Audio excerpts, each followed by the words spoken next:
For today's vlog, mag-unbox tayo nitong Apido pipe na ikakabit natin sa aking Raider J. So itong Apido pipe na to is pang XRM 125. So try natin siyang ipit. Pero meron ako naisip na solusyon dyan. Meron ako dating exhaust pipe. So puputulin na lang namin to para ito yung gagamitin kong dulo, yung pangkabit sa unahan, para hindi na ako magpabutas ulit at magpalagay nitong thread para sa oxygen sensor ng tambucho, kasi meron sensor yung tambucho ng Raider J ko.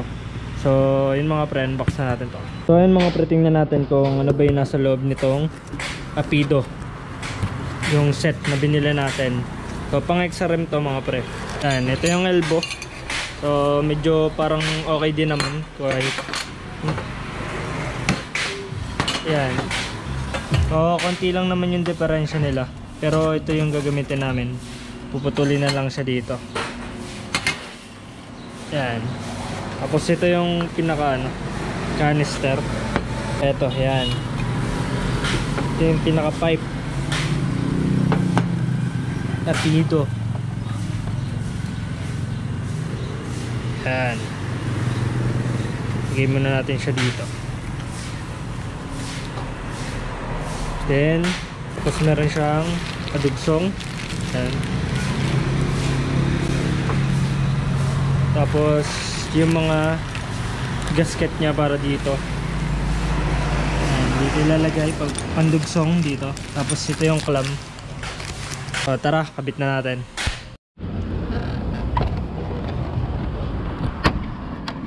So ito mga pre yung yung dugsungan ng sensor. Ito, ang puting ito. So tanggalin lang natin. Yun. So ito, natanggal na natin. Ito yung sa sensor. So yun mga pre, nakalas na natin yung sensor. Ito yung oxygen sensor. Pag hindi ito nakakabit, nag-check engine nitong aking Raider J. So kaya nagpabutas ako dun sa isang elbow. Eto. Yan, pabutas ako dyan. Dyan nilalagay yung sensor. Kasi yung stock is meron din. Ayan o, kasi stock. So ayun, kaya ito na muna yung gagamitin kong elbow. So ayun mga pre, kakalasin ko na rin tong stock pipe para mamaya kakabit na lang itong Apido. So ayun mga pre, kinabit ko na tong canister para malaman namin kung paano to ilalagay. Yan, pag ganyan. So kakabit na namin to.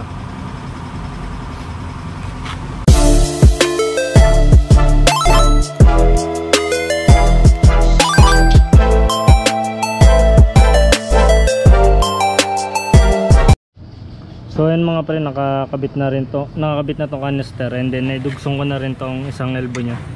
So madali naman to ikabit. Lagay nyo lang yung gasket sa gitna, tapos 3 tornilyo lang naman yan.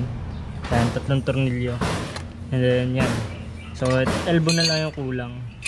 So itong kasama nya pang XRM, pasok din naman to, kaso wala pa nga siyang butas. Ito na lang isang gagamitin ko, elbow ng exhaust pipe. So pang Raider J talaga to, pero hindi to kasama butas, pinagawa ko lang yan para malagay natin yung oxygen sensor. So ito na lang yung gagamitin namin. Puputulin ko na lang dito. Yan, ipapaputol ko na lang dito para may kabit na dito, and mamaya magsa-sound check tayo. So yun mga pre, tapos na natin ikabit yung ating pipe. So ito na siya. Yan.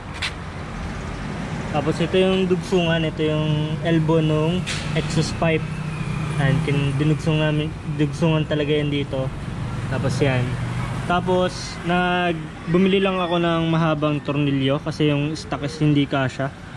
Tapos naglagay lang kami ng spacer. Ayan, sobra napahaba yung bili ko ng tornilyo, pero goods na yan. So naglagay lang kami ng spacer para maging align siya, and hindi siya tatama dito sa tornilyo ng shock saka dito, and mapupunasan mo pa rin to. So ayan, tsura nya. Tapos nakakabit na rin yung sensor. Ito yung sensor. Ito.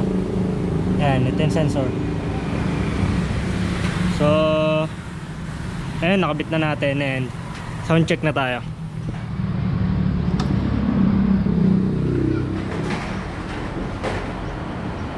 Okay. So, ito yung idle nya. Ito yung tunog ng idle nya. Yan. Tapos kapag re-revolution natin, lalagyan natin ng gas. Ito. Yun.